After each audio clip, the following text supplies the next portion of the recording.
Hello all of you little demons, Jules here for WhatCulture.com, and yes, you've read the title. Yes, it is time for another Not List AKN episode of These Things Suck, a format where I and my neck vein Jeremy take a whistle-stop tour around the video game industry and find things that just make us want to curl up into a ball and cry ourselves to sleep, and then make videos about it for your entertainment. You're very, very welcome. Now, I can already hear you clattering away on the keyboard saying, Jules, you stupid, fat idiot, you've already done this idea before. You've already talked about video game weapons that couldn't cut through enemies, let alone a goddamn cheese board. You've already done this, you stupid idiot. And to that I'll say, technically you're right, but technically you're very, very wrong, because I'm here today to apply my own greasy twist on the subject matter to make something brand new. So take that, you chump. But you see, today we're actually shining a small ray of positivity on this These Things Suck series, and talking about video game weapons that started out terrible, but had a word with themselves and slapped on the beef to dish out some of the good old ultra-violence in the endgame. Now true, some of these items required real work from the player to power up or to even locate, but by the closing chapters of their titles, even their shadow was enough to make enemies wet themselves. So let's take a look at them. As I'm Jules, this is WhatCulture.com, and these video game weapons suck at first. Now, it feels very strange to use the word Massamune and also this weapon absolutely sucks in the same sentences. It's a conflict of interest that I don't like these Venn diagrams intersecting as much as they are, but bear with me while I explain. Now, first things first, take a look at Frog and tell me this isn't the best character ever to grace a video game cover. And secondly, look at the whopper of a weapon that he's holding. Now, these two facets sure do set the heart palpitations to Zion Club Rave in a pandemic level. So sweaty, why? And upon recruiting Frog and unlocking the almighty blade, you might be prepared to put your feet up and coast through the rest of the game no issue. However, much like my disastrous first driving lesson, things hit a brick wall pretty soon, because you're told straight out of the gate that the Massamune isn't actually powered up to its full extent just yet.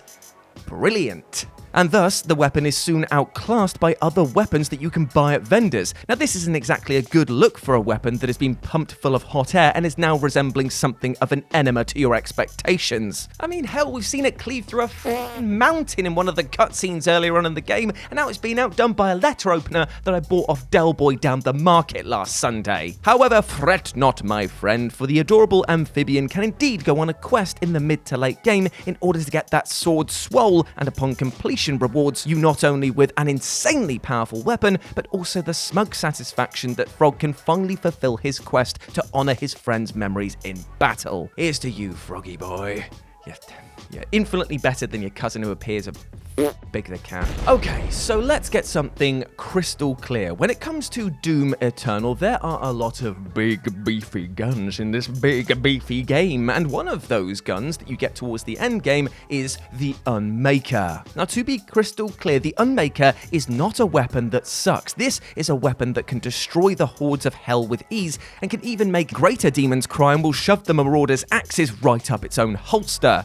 However, upon being released to the fanbase as a secret weapon for completing all of the Demon Gate challenges, the response was, well, mixed to say the least. Forums were filled with fans complaining about the Unmaker's lack of stopping power when compared to the other big bad of the series, the BFG. And it's true, when you stack them up side by side, the pros and cons definitely appear at first to be weighted in the BFG's favour. Can it shoot out projectiles that kill enemies in a single hit? No. Can it stun enemies with electric-like tendrils as it floats over them? No. Does it allow you to sneak a cheeky swear past your mum who's telling you it's past your bedtime? No, it does not, my good friend. However, and I truly mean no disrespect here, it's not the weapon that sucks, it's you. The Unmaker challenges the player to use it tactically, rewarding those that work with the gun than just try to use it as a screen-clearing weapon. In the right hands, this is a murder maker, and focusing fire on a singular tough enemy will wreck them in seconds. Now, it's understandable that some were disappointed that the Unmaker wasn't another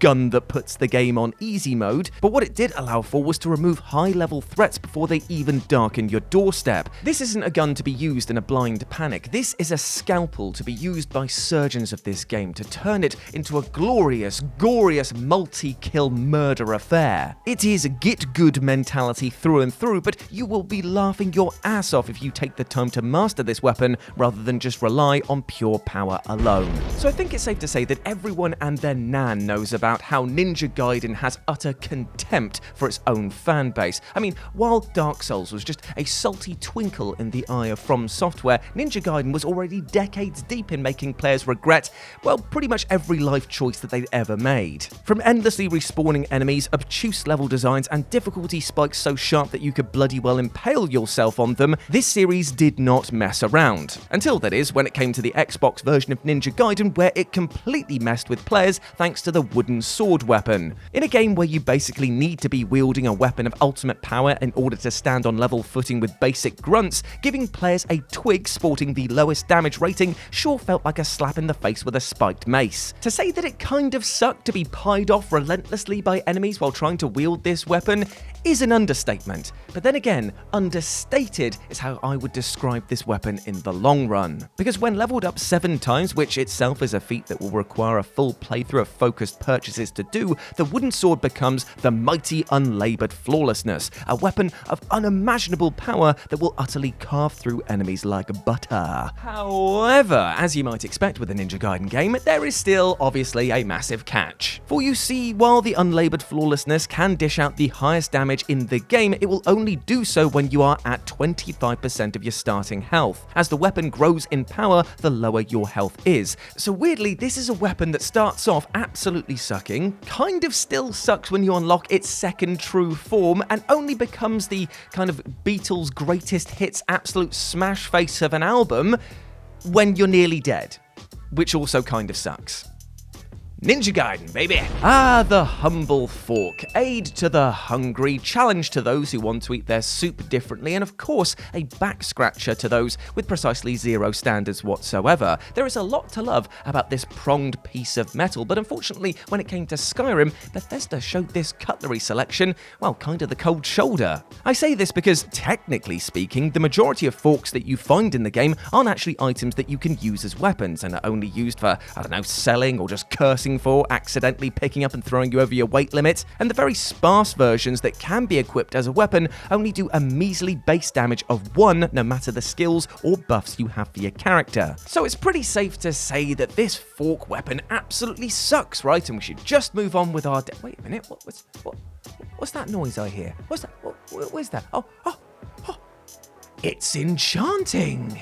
Oh yeah, that's right, because thanks to endless potion crafting to buff your enchantment skills and the ability to slap utterly ridiculous effects onto your weapons, you can easily turn this pea-prodder into the best weapon in the game, nay, the franchise. Now true, you can do this with pretty much any other weapon in the game, but it is much more fun to do so with a weapon that Bethesda classed as a joke, but make their game into an absolute punchline. Plus, at the end of the day, it allows you to run up to enemies and say, "Fork you," which is something I'm never going to turn down. So, I absolutely adore the Silent Hill franchise because not only has it provided some of the best, most exemplary horror moments across the entire medium of horror video games, but it also balances out all of the crazy enemy design, the fantastic sort of level and atmosphere that it creates with, let's face it, absolute bat moments. Aliens, dogs at computers, golden pipes that you can throw into a puddle in a sewer and bring out a Lady of the Lake style figure, all of this and more make up the sheer insanity of even the tamest Silent Hill experience. And if we're being honest, tame is what I thought of when I unlocked the Heather Beam in Silent Hill 3 because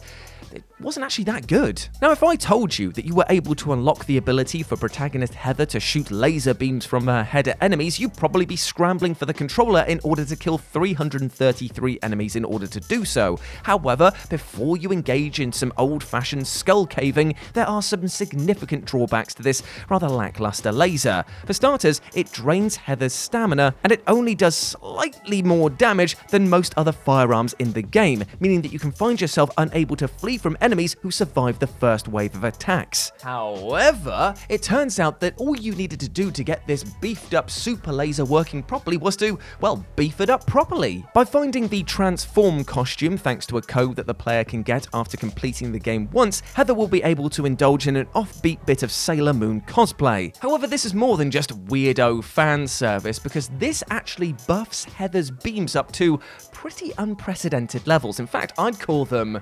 sexy. That's actually what it's called. I'm not being a weirdo myself, by the way. Because yes, that is what the beam is actually called, the sexy beam. And trust me, it more than lives up to its admittedly strange hype. Now pulling a pose and whispering, sexy, Heather now shoots out double the amount of homing beams plus a wave of new damaging symbols in front of her, and it doesn't drain her stamina as much either. So yeah, as joke weapons go, it packs quite the punchline. What do you mean I already used that line before? It doesn't matter. Just pipe in some audience laughter sound effects. It'll be fine. No one will know. They won't tell anyone. It's just me and them. And there we go, my friends. Those were These Weapons Suck at First. I hope that you enjoyed that, and please let me know what you thought about it down in the comments section below. As always, I've been Jules, and I want to give a massive shout out to James Dowse, who edited this video today, because Joe is off sick, so send love both their ways. Thank you very much, because couldn't do it without them. Big love to all you. Kiss on the top of the head for both of you. But if you want to chat to me further, you can do so over on Twitter at RetroJ with a 0, or you can swing by Live and Let's Dice, where I do all of my streaming and my Warhammer battle reports. You probably always see models over on the table there. That is what they are for. But before I go, I just want to say one thing. When I make these videos, I adopt a sort of over-the-top hyperbole of anger, but I don't want to carry that out into my real life, and I don't encourage you to do so either, because it's a very draining emotion. It doesn't actually help you out in the long run. So if you have the capacity to forgive people for mistakes that they've made against you in the past, and to forgive yourself for mistakes that you've made as well, then I encourage you to do so, to go out there with love in your heart instead of hate, because trust me, that's the only way we're going to get to go forward as a society, and that is together. So go on then, smash it, you big ledge, but with your neighbour as well. As always, I've been Jules, you have been awesome, never forget that, and I'll speak to you soon. Bye.